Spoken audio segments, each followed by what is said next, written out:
말씀 봅니다. 로마서 10장 17절 말씀입니다. 신약성경 253페이지에 있습니다. 로마서 10장 17절 말씀.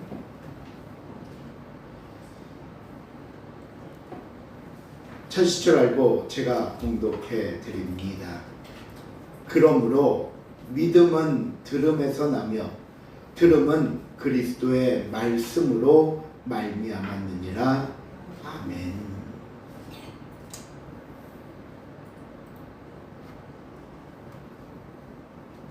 지난 시간에 사도 바울은 누구든지 주의 이름을 부르는 자는 구원을 얻으리라 말씀하고 나서, 그러나 이 구원도 전파하는 사람이 없으면 들을 수 없고 듣지 못하면 얻을 수 없다라고 말했습니다.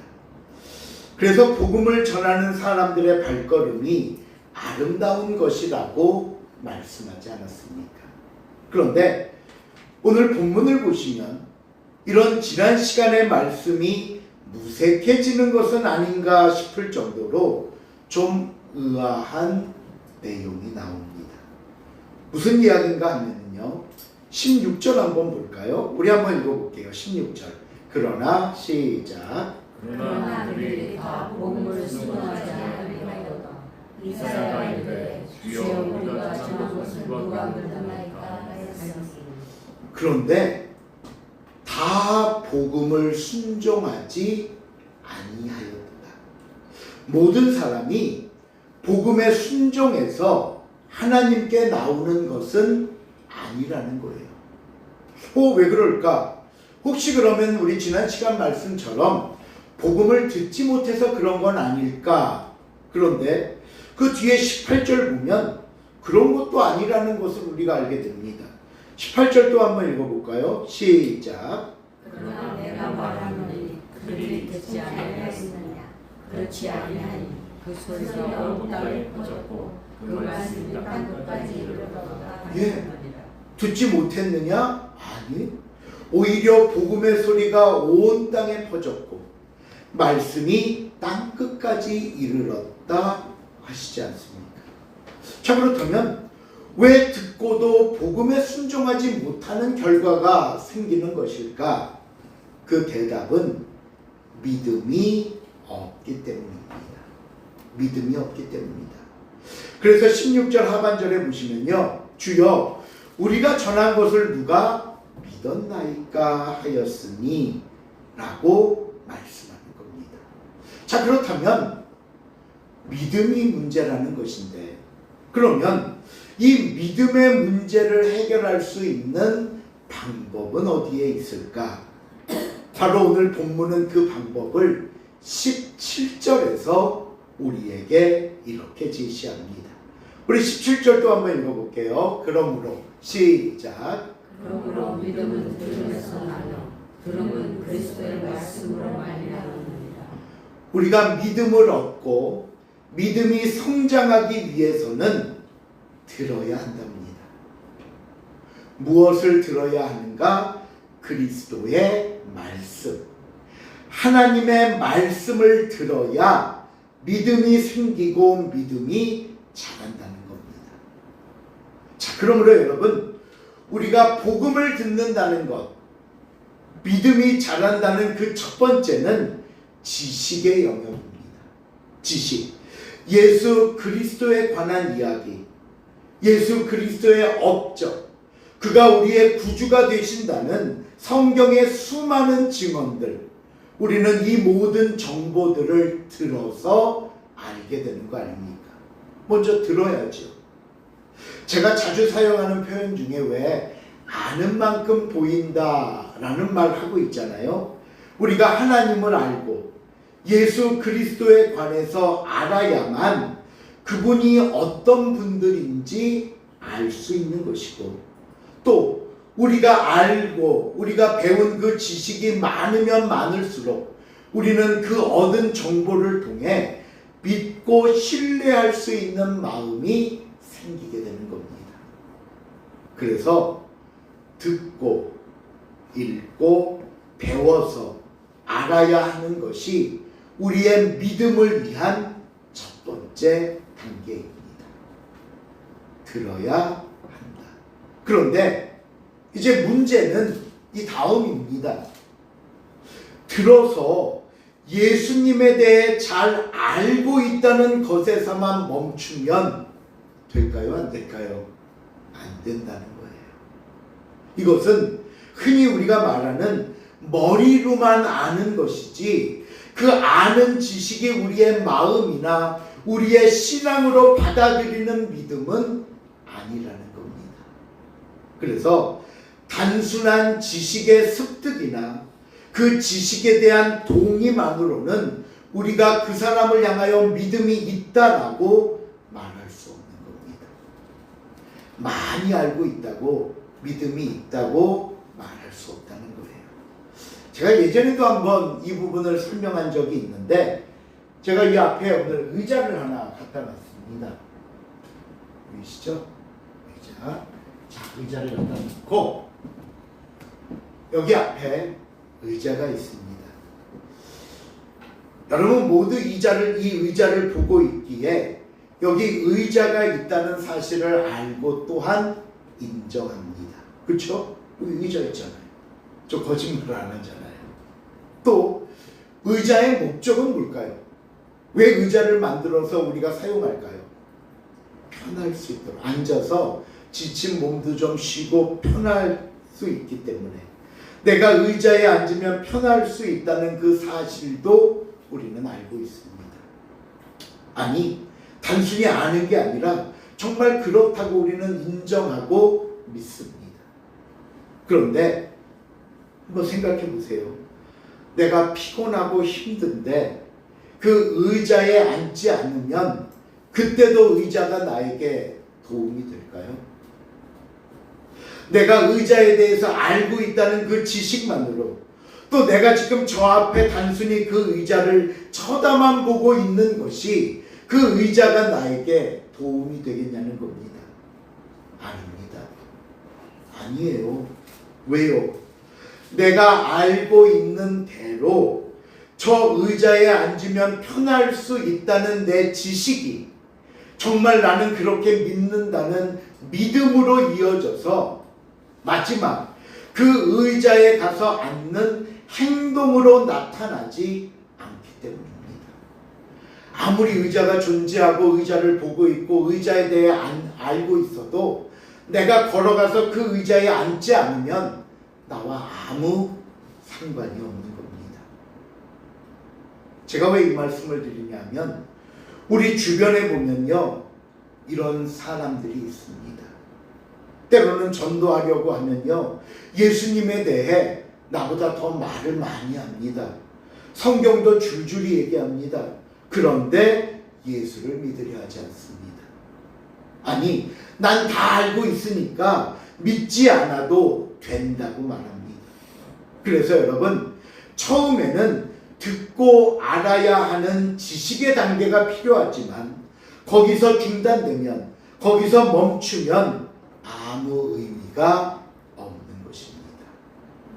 그렇다면 내 안에 들어온 그리스도의 말씀이 믿음의 온전한 결실을 보기 위해서는 어떻게 해야 되는가? 예수님은 이것에 대해서 딱 하나 말씀하셨습니다. 그게 뭐냐면요, 말씀을 받는 우리의 마음이 좋은 땅, 옥토가 되어야 한다는 거예요. 누가복음 8장을 보시면요, 씨 뿌리는 비유를 통해 설명하는 내용이 나옵니다.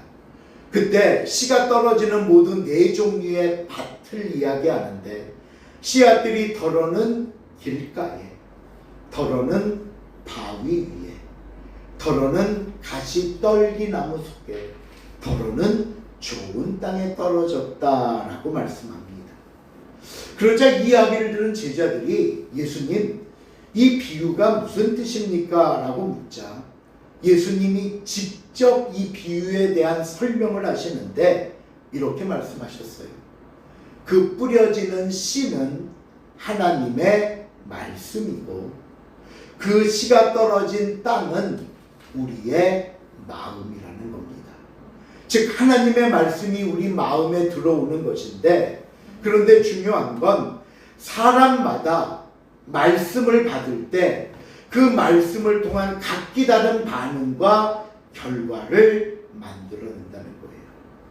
그러면서 네 종류의 밭을 예수님이 어떻게 설명하냐면, 먼저 길가를 설명합니다. 8장 12절 시작. 길가에 있는 것은 말씀을 듣는 자니 이에 만족하서 그들의 믿음 공을 얻지 못하게 하려고 말씀을 그 마음에서 빼앗는 것이다. 우리의 마음이 길가와 같다는 것은 아무리 말씀을 내가 들으려고 해도 마귀가 족족 거부하게 하고 빼앗아 버린다는 거예요. 그러니 이런 사람은 말씀이 들어와 뿌리를 내릴 틈도 없고 자랄 틈도 없다. 때로는 듣지도 못한다.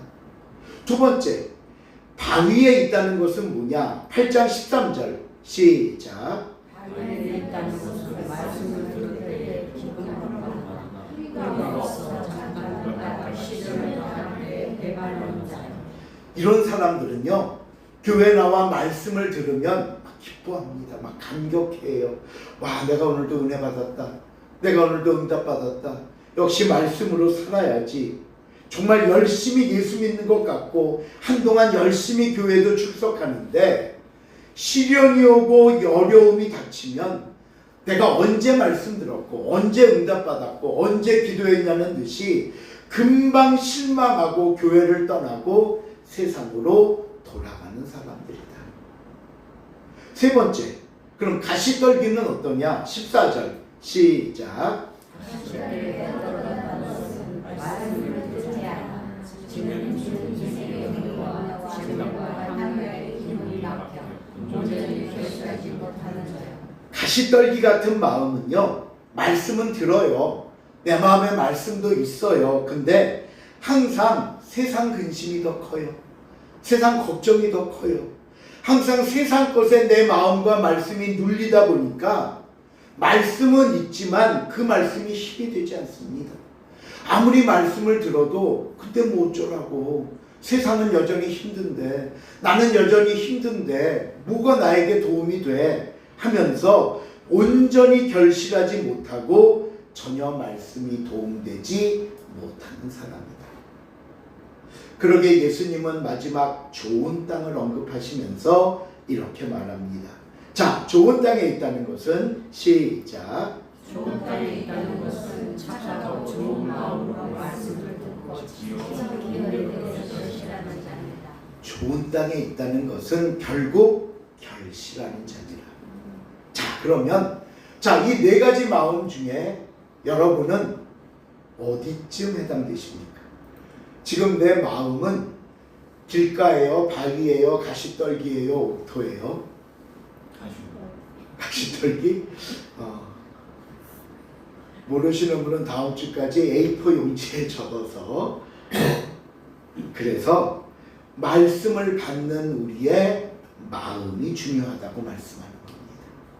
말씀이 아무리 지식이 있고 들어오면 뭐예요? 내 마음같이 이러면 결실이 안 되는데. 자, 그렇다면 이제 마지막 한 가지. 그러면 내 마음을 어떻게 이런 좋은 땅으로 가꿀 수 있을까요? 좋은 땅이 되어야 될 텐데, 옥토가 되어야 할 텐데, 오늘 성경은 이것에 대해서 두 가지를 가르쳐 줍니다. 첫째, 내 마음밭에 있는 온갖 추하고 더러운 모든 것을 태워버리고 기경하십시오. 밭가십시오. 호세아 10장 12절 13절 읽어볼까요? 시작. 너희가 자유를 위하여 공의를 심고 인연을 거두어라. 너희 문답을 기경하라. 지금이 또 여호와를 찾을 때니 마침내 여호와께서 오사 공의를 빛으로 너희에게 내리시리라. 너희는 악을 바꿔서 죄를 거두고 거짓을 모험하니 이는 내 힘과 내 용사의 마음을 우려했으니 너희 묵은 땅을 갈아라. 기경해라. 왜? 이제 곧 여호와께서 비를 내리시고 결실을 주시려고 하는데 아직도 그 썩은 쓰개기가 밭에 있고 아직도 묵은 것들이 우리 밭에 있으면 농사 짓지 못하잖아요. 우리 안에 쓰레기처럼 쌓아놓고 버리지 않고 있는 죄악들이 있지 않습니까? 시기와 질투, 원망과 불평으로 가득한 내 마음에 말씀이 들어올 수 있겠습니까? 말씀을 읽고 듣는다 한들 그 말씀이 나에게 때로는 바위 같고 가시떨기 같고 길가 같아서 그것이 나에게 무슨 은혜와 축복으로 변화될 수 있겠습니까? 제가 지난 주간에 그렇게 유튜브에 짧은 쇼폼을 보다가 그 김창옥 강사라고 아시잖아요. 그분의 짧은 영상 하나를 그냥 지나가듯 봤는데 그가 이렇게 얘기를 하더라고요. 신이, 이제 유튜브니까 신이라고 표현을 했는데, 신이 언제 인간에게 스승을 보내냐 하면 들으려는 마음을 가질 때예요. 우리가 들으려고 할 때 스승도 보내고 모두 가르친다는 겁니다. 들으려는 마음을 갖지 않으면 예수가 옆에 있어도 눈이 가리우고 귀가 가리워서 절대나 보거나 들을 수 없다 하면서 그가 또 한 가지 예를 든 게, 왜 성경에 있는 그 엠마오로 가는 제자들 있죠? 예수님이 옆에 가면서 얘기해줘도 예수님인지 몰랐잖아요.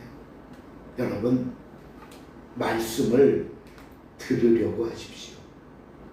말씀에 나를 비추어 묻고 더러운 모든 것들을 깨끗하게 청소하십시오. 내 마음이, 내 생각이 바뀌지 않으면, 변화되지 않으면 내 안에 말씀이 들어온들, 내가 아무리 성경적 지식이 풍부한들 그 말씀은 내게 아무런 힘과 능력도 발휘하지 못하는 겁니다. 내 마음이 좋은 땅이 되어야 합니다. 둘째로, 우리의 마음을 좋은 땅으로 바꾸는 방법은 순종함으로 행동하는 겁니다. 우리는 매 주일, 때로는 주중 예배 시간을 통해 하나님의 말씀을 듣습니다. 그렇다면 여러분, 이 말씀이 여러분의 삶에 도움이 되십니까? 오늘 이 설교가 앞으로 살아갈 이 한 주간의 삶에 도움이 되겠습니까? 우리의 신앙생활 대부분은요, 말씀을 듣고 그 자리에서 끝납니다. 말씀을 내 삶에 적용하면서 고민해 보지도 않습니다. 그러니 말씀이 의미가 없는 겁니다. 말씀이 도움이 안 되고 아무리 말씀을 들어도 은혜가 안 됩니다. 우리가 예배 때 이 하나님의 말씀을 들어야 하는 이유가 있습니다. 여러분, 우리가 보통 한 주 주일날 평균 50분의 예배를 드릴 때 설교가 차지하는 부분이 약 25분 전후입니다. 시간적으로 보면 50%나 차지해요. 이렇게 긴 퍼센트를 가지고 말씀을 전하고 말씀을 들어야 하는 이유가 뭔지 아십니까? 우리가 나가 사는 저 세상은 하나님의 말씀, 하나님의 가치관을 인정하지 않기 때문입니다. 그런데 세상에서 말씀대로 살겠다고 우리가 발버둥 치면 세상은 우리를 뭐라고 하는 줄 아십니까? 너 그러면 성공 못해. 어떻게 세상에서 말씀대로 살아? 아니, 성공이 뭡니까? 그래서 세상을 살 수 없다고 우리를 조롱하듯 말하는 것이 세상입니다. 맞습니다. 세상은 우리와 맞지 않습니다. 우리의 믿음, 우리의 신앙을 세상은 인정해 주지도 않고요, 알아주지도 않습니다. 그러면 하나님의 자녀인 저와 여러분은 이 세상에서 어떻게 살아야 할까요? 여러분, 말씀의 가르침과 세상의 가르침이 충돌하는 저곳에서 내 믿음의 힘은 한없이 부족하고 연약해서 저 세상의 힘을 이길 자신이 없는데, 그럼 우리는 어떻게 해야 하냐고요? 이때 많은 그리스도인들이 해결의 방법으로 사용하는 게 뭔 줄 아십니까? 이 교회 안에서는 누구보다 신실한 그리스도인의 모습을 보이다가 저 교회 문만 나가면 누구보다 철저한 세상 사람의 삶으로 바뀌어버리는 겁니다. 그런데요, 우리는 이게 어쩔 수 없습니다. 살려면 어떻게 해요? 라고 말하지만 하나님께서 우리에게 요구하시는 것은 이런 삶이 아닙니다. 세상에서도 저곳에서도 나의 자녀됨을 기억하고 성도의 삶을 살라고 하나님은 말씀합니다. 그래서 우리에게 말씀을 통해 가르치는 겁니다. 말씀을 우리가 듣고 세상 속에서 내가 연약한 부분이 무엇이었는지, 내가 정말 말씀을 저버리고 세상에 치우쳤던 부분이 뭐였는지, 교회 안에서는 누구보다 믿음 있는 것 같이 보였지만 나가보니 내 믿음이 형편없었구나. 부딪혀보니, 시련을 겪어보니 난 너무나도 부족한 자였구나. 성경 지식이 없어 모르고 못했던 부분들을 고쳐나가는 거예요. 뭘 통해서? 말씀을 통해서. 또 우리가 말씀을 들으면서 하나님이 나와 함께 하시기에 내게 힘이 되고 내게 능력이 되고 내게 사랑과 축복을 주신다는 것을 내가 믿고 또한 나가 담대히 살라고 주님은 말씀합니다. 여러분, 이것이 우리가 말씀을 읽고 듣고 배우는 이유이고 그리스도의 말씀을 통해 이렇게 세상을 살아야 하는 믿음입니다. 그래서 이걸 발견해 보자고, 내 삶에 이 말씀을 한번 적용해 보자고, 내가 정말 힘들고 어렵지만 저 사나운 세상 속에 나가 하나님의 자녀다운 삶을 한번 살아보자고 말씀 듣고 묵상하자고 말하는 겁니다. 오늘 말씀 중에 나에게 와닿는 말씀은 무엇인지, 오늘 말씀 중에 내가 정말 듣고 회개하고 다시 한번 점검해 봐야 할 내용은 무엇이 있는지, 오늘 말씀 중에 내 기도에 응답이 되는 부분은 무엇인지, 여러분, 이것을 알고 그 아는 내용을 가지고 한 주간 세상에서 실천하고 순종하며 살아야 하는 것입니다. 만일 내 삶에 이런 적용이 없으면 이 말씀은요, 내 삶에, 내 기도에 아무런 힘도, 아무런 방법도, 아무런 영향력도 끼치지 못할 것입니다. 데살로니가전서 2장 13절 한번 읽어볼까요? 이러므로 시작. 이러므로 우리가 하나님께 끊임없이 감사하는 너희가 우리에게 들어와 하나님의 말씀과 그의 사랑을 하지 아니하고 하나님의 말씀으로 다니니 진실로 우리가 이 말씀이 또한 너희 믿는 자 가운데서 역사하였나니. 제일 마지막 부분을 보시면 이 말씀이 너희 믿는 자 가운데서 역사하느니라. 너희 마음을 뒤집고 너희의 삶을 변화시키고 너희가 말씀 안에 적게 하느니라. 때로는 우리 주변에 보면요, 어떤 분은 말씀 읽다 은혜 받았다고 그러고요, 어떤 분은 말씀 속에 응답 받았다고 하는데 왜 나는 성경만 보면 졸리기만 할까요? 은혜와 응답은 둘째치고 왜 나는 졸리기만 할까요? 왜 똑같은 성경인데 나에게는 아무리 읽어도 이런 감동이나 은혜가 없는 걸까요? 그 대답은 분명하고 이렇습니다. 하나님의 말씀을 받을 때에 사람의 말로 받지 아니하고 누구의 말씀으로? 하나님의 말씀으로 받으니. 내가 듣는 이 말씀, 내가 읽고 있는 말씀, 내가 배우고 알고 있는 이 모든 말씀은 하나님의 말씀입니다.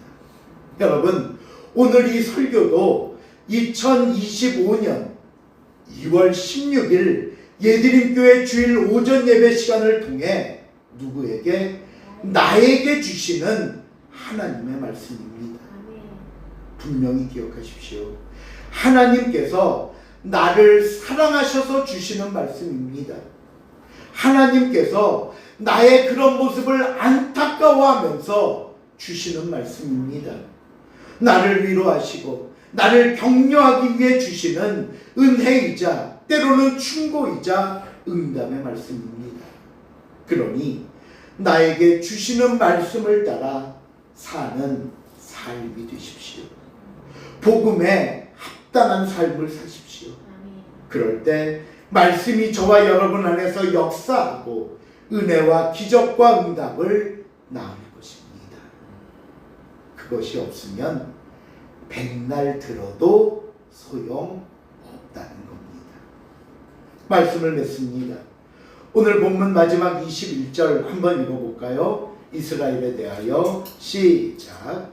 이스라엘에 대하여 이르되 순종하지 아니하고 스스로 말하는 백성에게 내가 죽는데 손을 벌리노라 하느니라. 아직도 그 품을 여시고 손을 벌려 기다리시는 하나님이십니다.